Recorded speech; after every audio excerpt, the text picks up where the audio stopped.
Learn to say, I am enough. One of the keys to life is realizing that you are the most important person in your life. You must look after yourself first so that you're in the best position physically and mentally to be able to help all of those people around you that you're responsible for.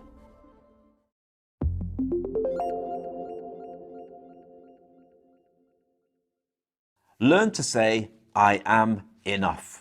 Life is all about learning to say, I am enough, simply because we all are enough. One of the biggest problems these days is people thinking that they're in a constant competition with the rest of the people around them in this world. We can be excused these days for believing that everybody else is doing slightly better than us perhaps in their lives due to social media and the constant bombardment of happy, positive posts from everybody. The weakest couples will put the strongest post up. The unsuccessful will spend all of their money in an attempt to look more successful. The sad will pretend to be happy, and the circus act goes on and on. One of the keys to life is realizing that you are the most important person in your life. This might sound like a strange thing to say, particularly if you have a partner or children or anybody else very close to you that you love unconditionally. But think for a moment about the warning card on the back of the airplane seat that directs you, if you're an adult, to put your masks on before you put masks on anybody else. In other words, you must look after yourself first so that you're in the best position physically and mentally to be able to help all of those people around you that you're responsible for. When you realize this, you start to realize how important you really are. You must love yourself in order to be loved. You must believe in yourself in order to be believed. People with the most self-confidence command confidence from everybody around them, and the list goes on. So now you realize that working on yourself is actually more important than working on your actual job. The first thing you need to say is, I am enough. Look at yourself in the mirror and remember who you are and what you stand for. Your morals and values are in check. You care about others and you care about yourself, and therefore you actually are enough. What your mind can create, your mind can achieve. What we think we are, we become, if we haven't already. So now's the time to wake up to this reality and start to change your mindset of lack to a new one of love and contentment. This world works with frequencies and vibrations. Like a radio station, you must be tuned into that station to be able to hear it and receive it. Life works exactly the same. You must send out the frequency of love, happiness, abundance, and of course satisfaction for who you are. Once this is accomplished, it means in return, this is exactly what you receive. Love, more happiness, even more abundance, and even more satisfaction. What we say and what we feel can often be different to save face. We also pretend to ourselves that everything is okay, but we cannot lie to the universe, as the universe will only accept our feelings. So now it's time to make sure we are feeling in a way that we desire and we deserve. Sometimes not feeling enough can stem back to being a child, perhaps one of many in a family and not given the attention that you deserved. Or perhaps the parents were so busy with their own lives that they were not as loving as they could have been. When we experience a lack of something, it means we crave more and more, and eventually can make us feel like we are not enough. We must realize that we are the main actor or actress in our own movie, and everyone else is just extras.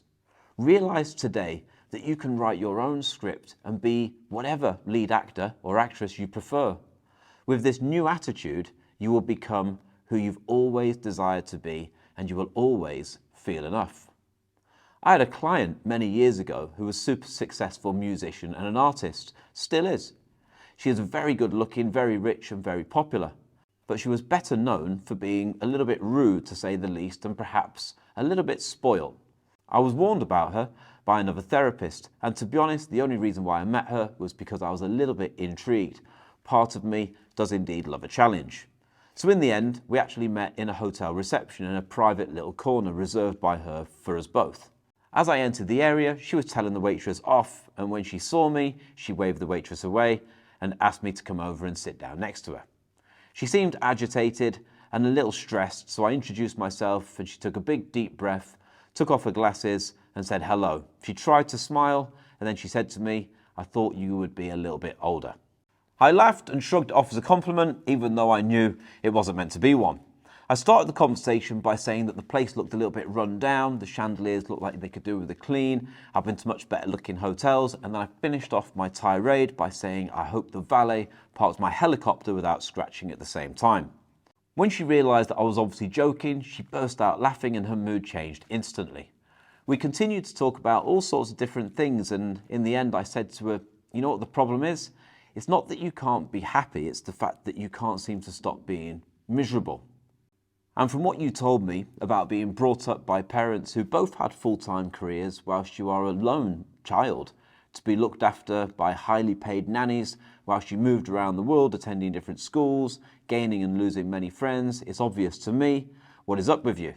I simply said to her, "You are not content with who you are. You do not think that you are enough. You are stuck in a vicious circle of trying to please when you really don't need to be.